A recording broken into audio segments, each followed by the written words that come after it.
Good afternoon students. Good afternoon ma'am. जैसा कि आप सभी को पता है कि आज हमारा एक्टिविटी डे है, तो एक्टिविटी में हमारा जो टॉपिक है वो है क्रिया विशेषण। क्या है? क्रिया विशेषण। तो क्रिया विशेषण को करने से पहले हमें सबसे पहले पता होना चाहिए क्रिया के बारे में। ओके, क्रिया के बारे में पता होना चाहिए। तो कौन बताएगा क्रिया क्या होती है? Okay, Maniket stand up.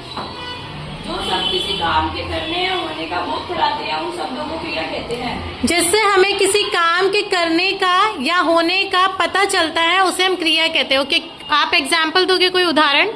जैसे अब से खड़े हो जाओ, चलना शुरू करो। ओके,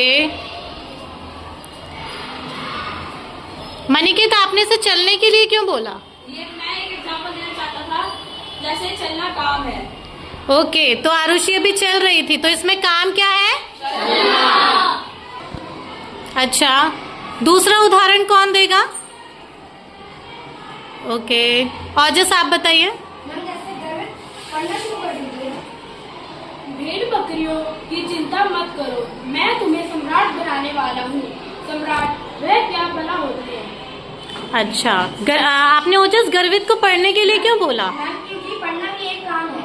क्योंकि पढ़ना भी एक काम है। क्योंकि गर्वित ने अभी क्या किया? बुक को पढ़ा, तो पढ़ा जो है वो भी एक कार्य हो जाएगा। फिर है विशेषण। विशेषण से आप क्या समझते हैं? कौन बताएगा विशेषण होता क्या है? ओके, कौशल स्टैंड अप। जो शब्द संज्ञा या सर्वनाम की विशेषता बताते हैं उसे विशेषण कहते हैं। जो शब्द संज्ञा या सर्वनाम की विशेषता बताते हैं उन्हें विशेषण कहते हैं। ओके, विशेषण होता क्या है वैसे? किसी के गुण को बताना।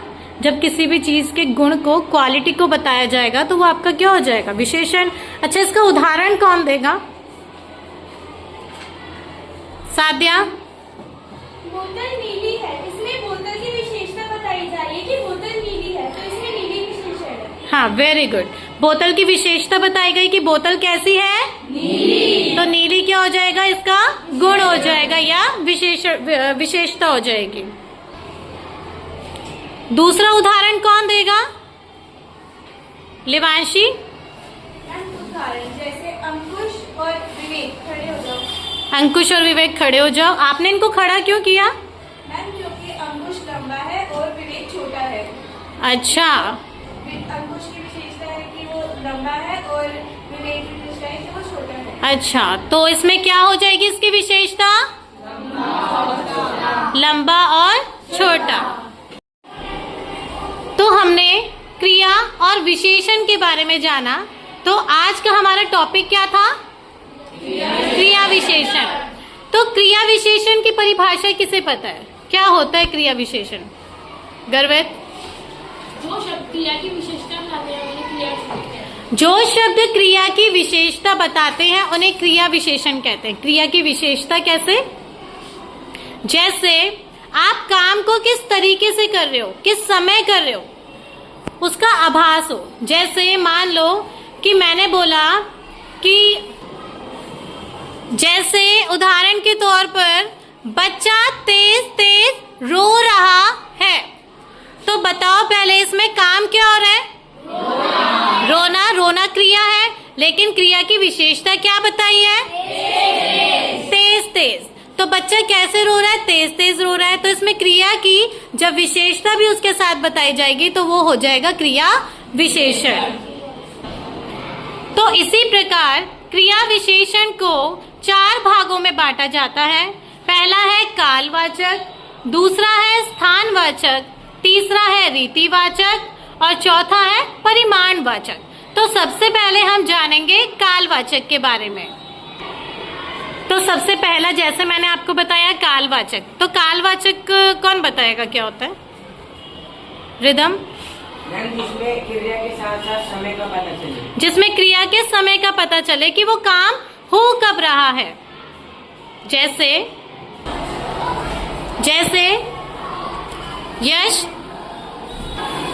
यश तुम बाहर कब गए थे? मैं अभी बाहर गया था। ओके, जैसे यश ने कहा कि वह अभी अभी बाहर गया था, तो इसमें समय क्या पता चल रहा है? अभी अभी गया था वो बाहर, तो अभी अभी जो हो जाएगा वो कालवाचक हो जाएगा। दूसरा, जैसे अंकुश खड़े हुए, क्या कल आप स्कूल आए थे? नहीं मैम, कल मैं स्कूल नहीं आया। अंकुश ने कहा कि कल मैं स्कूल नहीं आया था, तो इसमें काल क्या है? क्योंकि बात किसकी हो रही है? कल की बात हो रही है, तो ये हो जाएगा आपका काल वाचक। दूसरा है हमारा स्थानवाचक। स्थानवाचक से क्या अभिप्राय है? स्थानवाचक क्या होता है वंशिका? जिसमें स्थान और जगह का बोध हो। जिसमें स्थान या जगह का बोध हो। जैसे उदाहरण बताइए।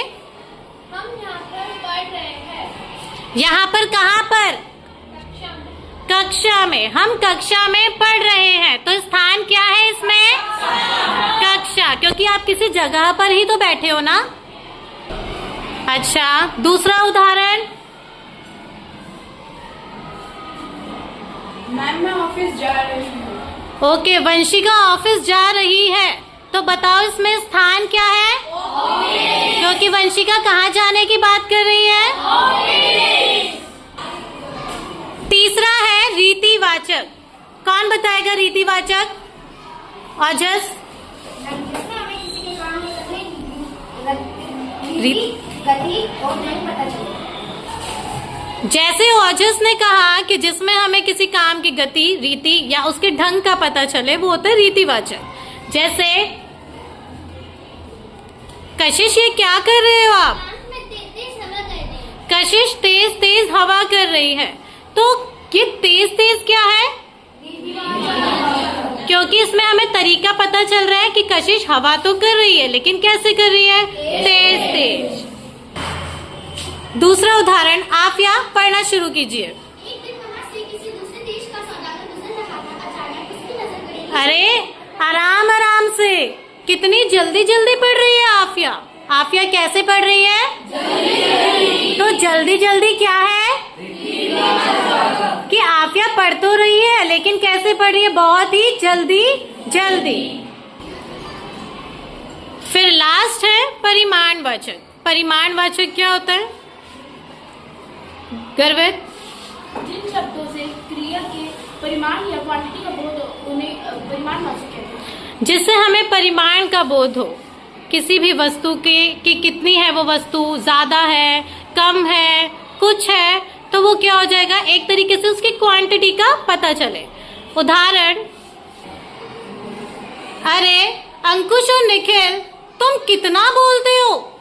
पूरी कक्षा में तुम दोनों ही कब से बातें किए जा रहे हो? ये कितना बोलता है? मैम ये बहुत बोलते हैं। ये बहुत बोलते हैं। तो इसमें परिमाण क्या है? बहुत।